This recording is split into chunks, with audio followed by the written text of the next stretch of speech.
क्यों की जाती है दिवाली पर लक्ष्मी और गणेश जी की पूजा? आइए जानते हैं। एक बार बैरागी साधु को राजाओं की तरह सुख भोगने की लालसा होने लगी। वह लक्ष्मी जी की आराधना करने लगता है। उस साधु की आराधना से प्रसन्न होकर लक्ष्मी जी उसे दर्शन देती हैं और साधु को वरदान देती हैं कि उसे सम्मान और उच्च पद प्राप्त होगा। वह साधु दूसरे दिन राजा के दरबार में पहुंच जाता है और वरदान के अभिमान में राजा को सिंहासन से धकेल देता है। साधु का राजा के साथ ऐसा व्यवहार देखकर उनके सिपाही साधु को पकड़ने के लिए उसकी तरफ दौड़ते हैं, लेकिन तभी राजा के मुकुट से एक काला नाग निकल आता है। यह देखकर सभी चौंक जाते हैं और सभी साधु को ज्ञानी संत और चमत्कारी समझने लगते हैं। वहां दरबार में मौजूद सभी उस साधु की जय जयकार करने लगते हैं। राजा भी साधु से खुश होकर उसे अपना मंत्री बना देता है। साधु के मंत्री बनने पर राजा उसे निवास के लिए एक महल देता है, जहां वह शान के साथ रहने लगता है। कुछ समय बाद एक दिन साधु राजा के हाथ पकड़कर उसे दरबार से खींचते हुए बाहर ले जाता है।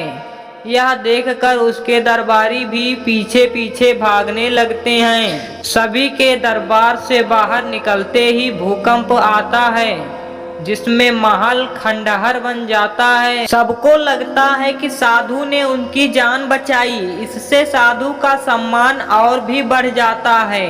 यह देखकर साधु में घमंड की भावना जागृत हो जाती है। इसके कुछ दिनों के बाद एक सुबह साधु राजमहल में घूम रहा होता है।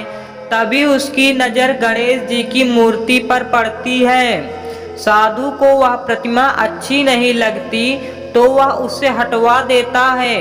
इससे गणेश जी साधु जी से रुष्ट होकर और उसकी बुद्धि भ्रष्ट कर देते हैं। इस कारण वह हर काम उल्टा पुल्टा करने लगता है। इससे राजा साधु से क्रोधित होकर उसे कैद खाने में डलवा देता है।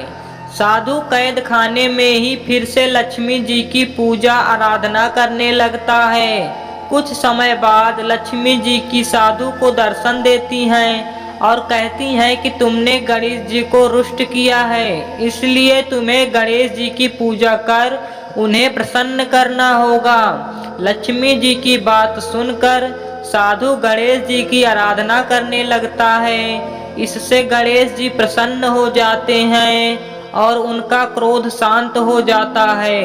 वह राजा के सपने में आकर साधु को फिर से मंत्री बनाने के लिए कहते हैं। राजा दूसरे दिन साधु को कैद से आजाद कर फिर से मंत्री बना देता है।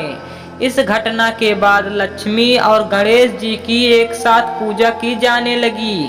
लक्ष्मी जी धन की देवी हैं तो गणेश जी बुद्धि को संयम में रखने वाला माना गया है। वैसे भी कहा गया है कि एक संपन्न जीवन के लिए धन और बुद्धि दोनों जरूरी होते हैं, इसलिए लक्ष्मी जी और गणेश जी की पूजा साथ में की जाती है। दोस्तों, अगर हमारी वीडियो आपको जरा सा भी अच्छी लगी हो तो प्लीज वीडियो को एक लाइक करके चैनल को सब्सक्राइब कर देना और इसे ज्यादा से ज्यादा शेयर करना। धन्यवाद।